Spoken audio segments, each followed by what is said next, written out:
This is Sherm Radio in partnership with Timber Media, Podcasters for India Inc.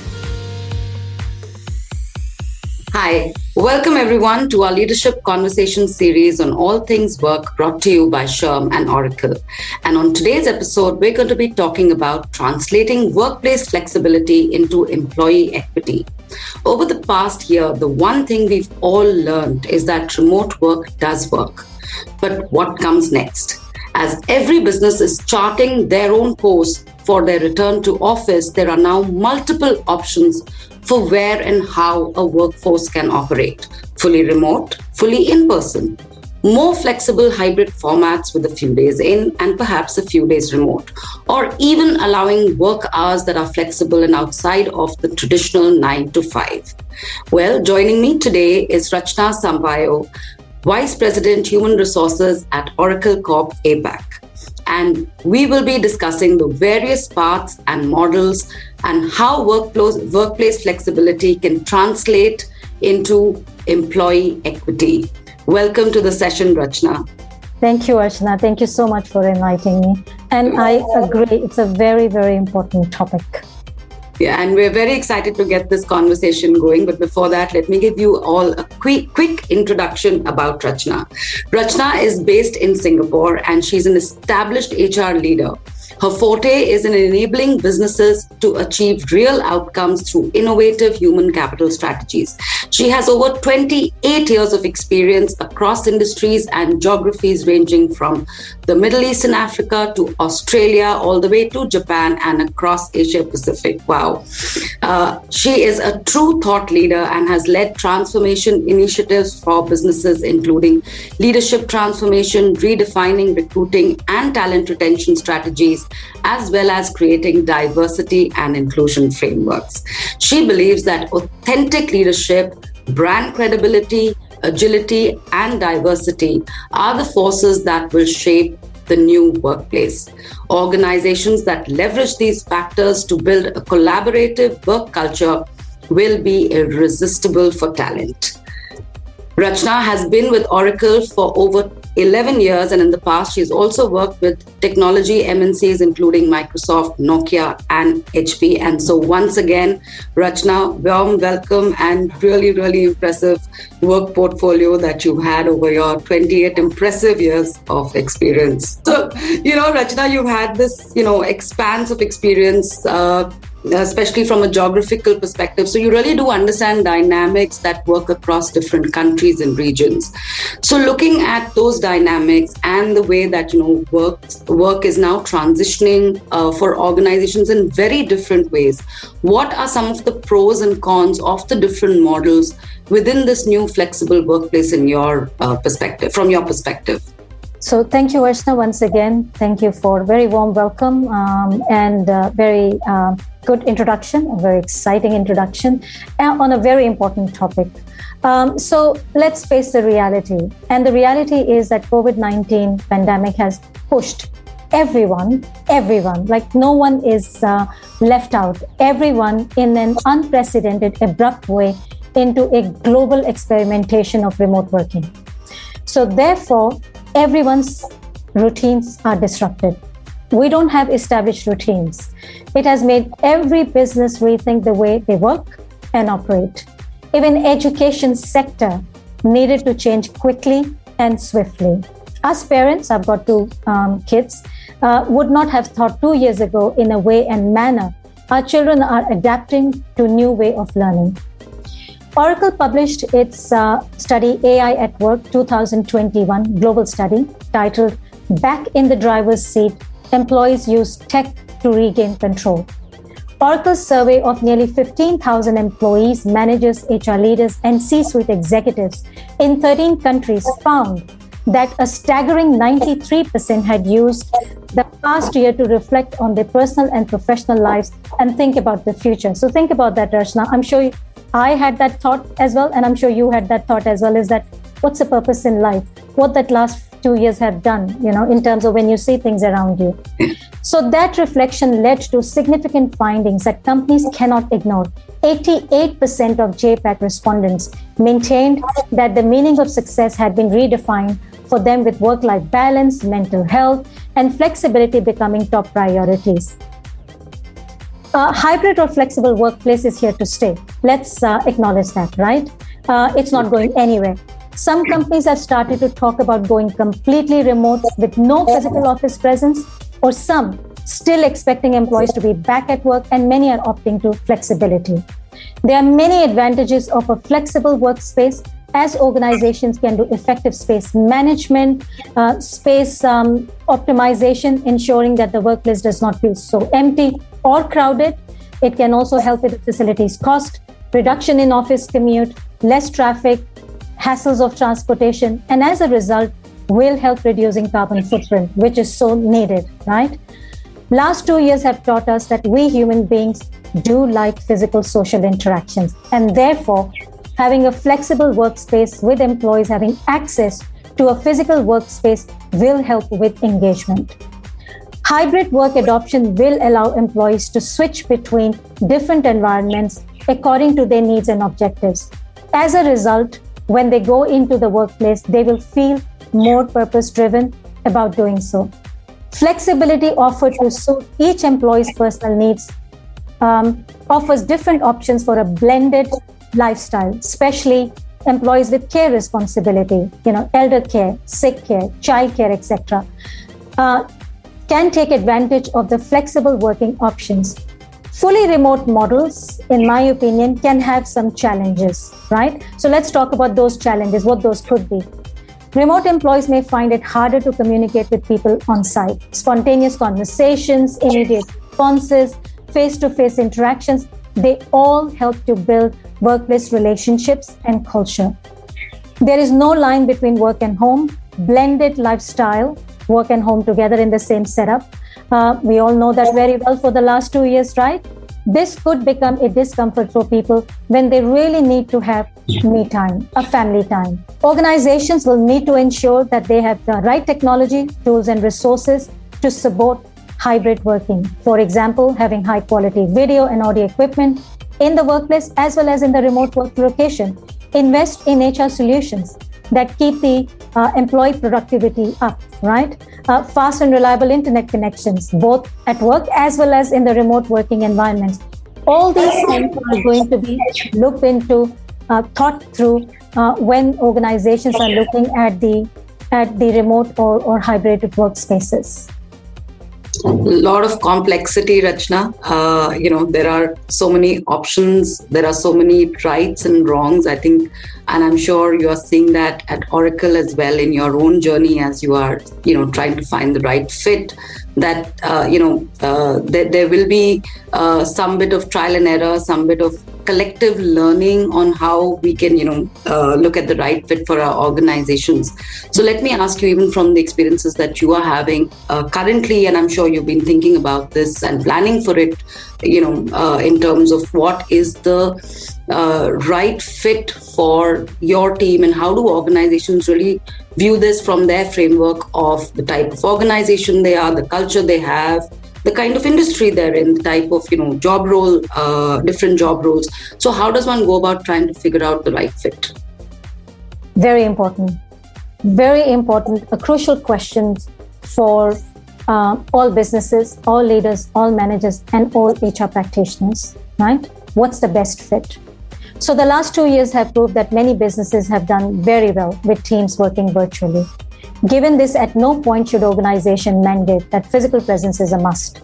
Even for most functions, for example, sales and marketing, which were considered impossible to do remotely, have done equally or even better in the last 2 years in spite of the virtual work setup, right?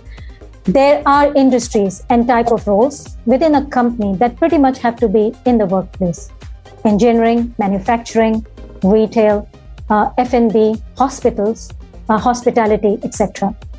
It will also depend on the geographical differences. For example, in highly dense cities like Hong Kong or in some other cities in Japan, India, China, where the typical home size can be very small and there is no space for home office.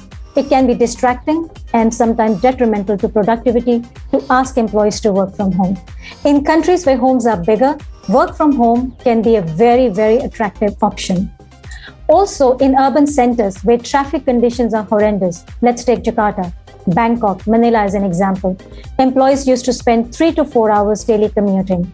Then working from home also makes a lot of sense for employee welfare. You're not stuck in the traffic. You can save all that time. I also think it depends on the stage the company is in. If it is a mature organization where there are well-established structures, tools and technologies available, business cadence, working from home is very viable. If it is a startup, that it is still trying to be agile in responding to a fast-changing environment where you don't know on a Monday what fires you may be fighting on a Tuesday or a Wednesday, it might impede the agility of the company. If the startup works remotely, it is possible to make it work, but decisions get made and actions get implemented faster if most people are in the office. It will also depend upon the maturity of the people of your team. If there's a high degree of reliability and responsiveness, work from home is very viable.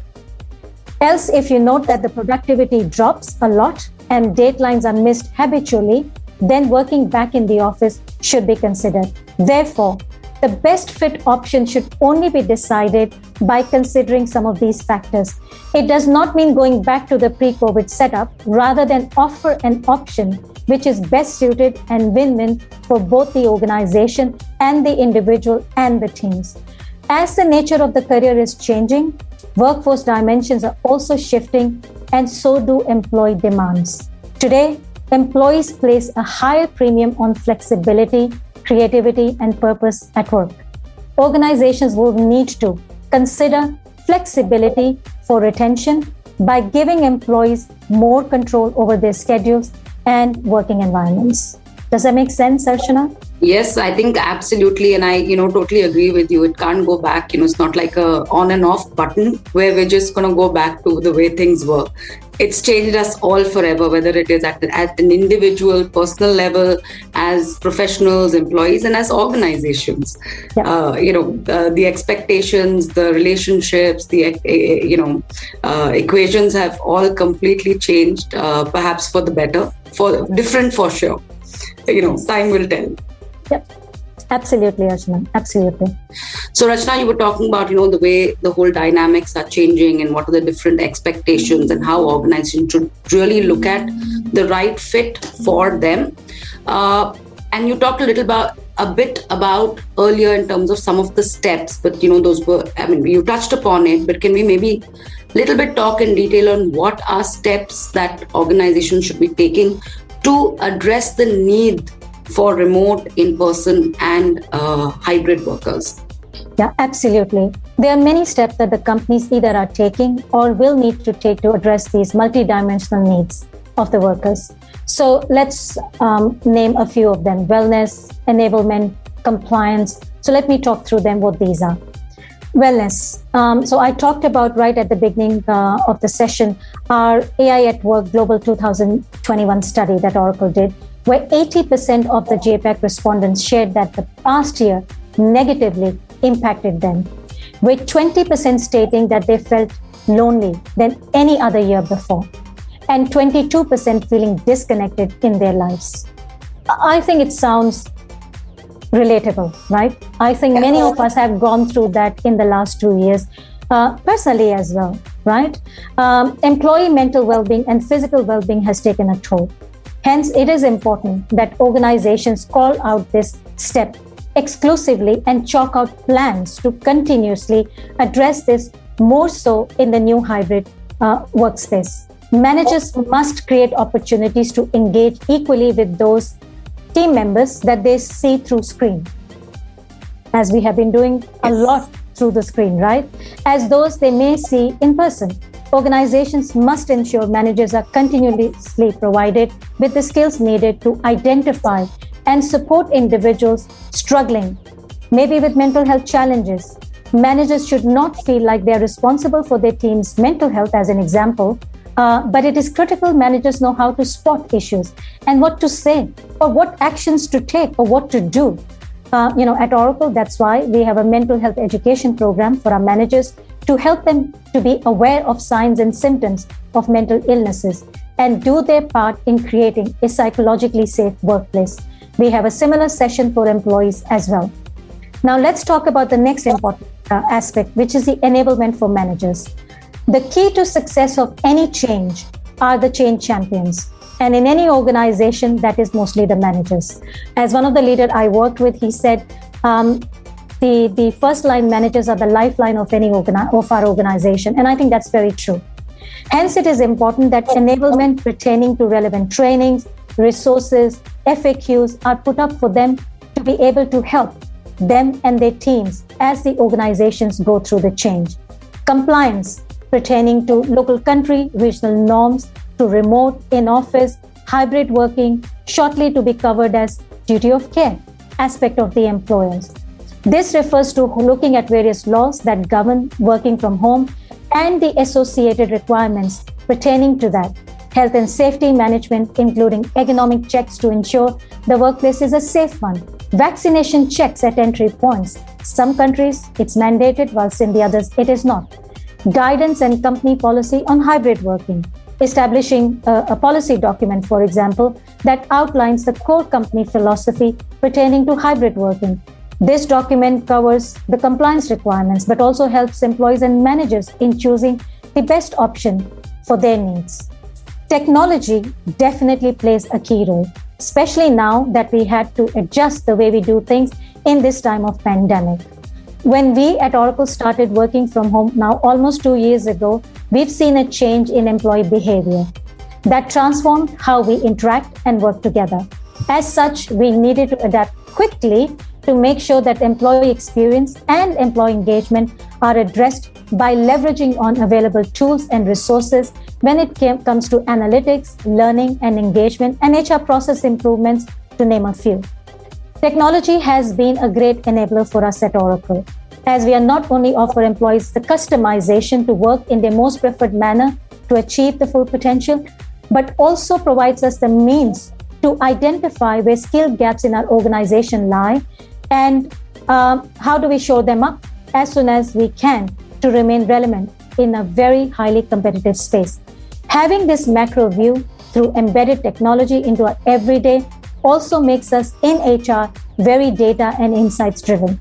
We constantly monitor the impact of any decisions we make and use that to inform and support business leaders how they can continue to ensure robust, resilient growth in a sustainable fashion. And I think all these aspects are so important, Rachna. I think any doubting Thomases that were there, 2 years ago, all realized that without technology, that was really our savior in many ways over the last 2 years. Very, very well said, Rachna. And you also mentioned a very important point about how important it is to give visibility or not make your remote workers invisible, and making sure that you're playing you have a level field, you have equity for both the remote workers, the people working in person or in the physical office, as well as your hybrid workers. So there's definitely an impact on inclusivity and within the organization with this whole hybrid work context. It's enabling in many ways. There are also opportunities to improve and really pick up in certain areas that organizations perhaps can do a lot more. So what's your view on this particular area of inclusivity and the hybrid workplace? Look, I always believe that if you're inclusive as an organization or as an individual, diversity follows, right? So inclusion is the first part. Inclusion and diversity has always been important, very, very critical, fundamental pillars of the organization, and everyone has been focusing on that. Now, this becomes even more critical when we are looking at this new hybrid workspace, right? So our world of work has taken a hybrid avatar, as I call it, merging work from home with on-premises. The future of the work is now centered on how you work, not where you work from. So in this new hybrid workforce, it needs an innovative strategy, one that is intentional and purpose-driven. And this strategy will not be complete if we do not take into account the impact this may have on diversity, equity, and inclusion initiatives. In addition to this new setup now gives us as organizations an opportunity to expand our hiring for specially abled people. Given that working from home is an option, which now can be offered as a positive step in building a more inclusive workforce of the future. Managers must be given the tools and structures to ensure equality between remote and in-person performance management.